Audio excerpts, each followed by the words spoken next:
$2.9 trillion to close the nation's infrastructure gap over the next 30 years.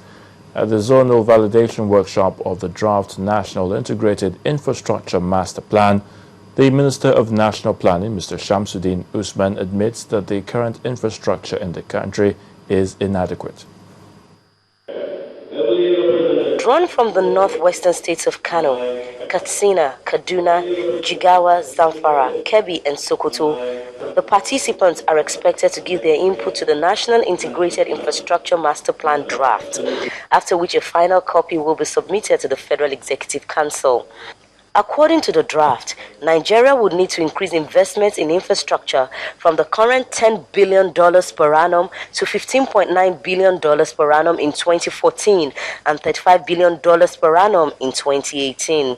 The 30-year plan is going to be divided into 6 5-year plans, starting with the first one, 2014 to 2018. And 2014 to 2018 for me is really where we should pursue some of those quick wins. Like some of those gaps that I told you about, just linking the ports, for example, with the railways and the airports, linking them to the agricultural processing airports, and making sure that we are beginning to get this integration as we go along.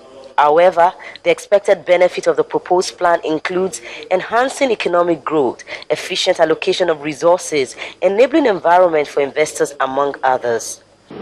This implies that the states vis-à-vis the 6 geopolitical zones have different starting points.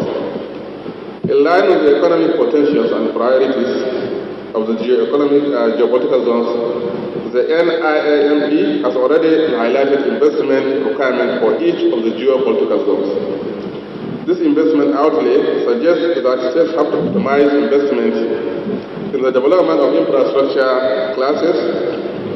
They have a comparative advantage. Meanwhile, the areas expected to be covered by the 30-year master plan are energy, ICT, transport, agriculture, and social infrastructure.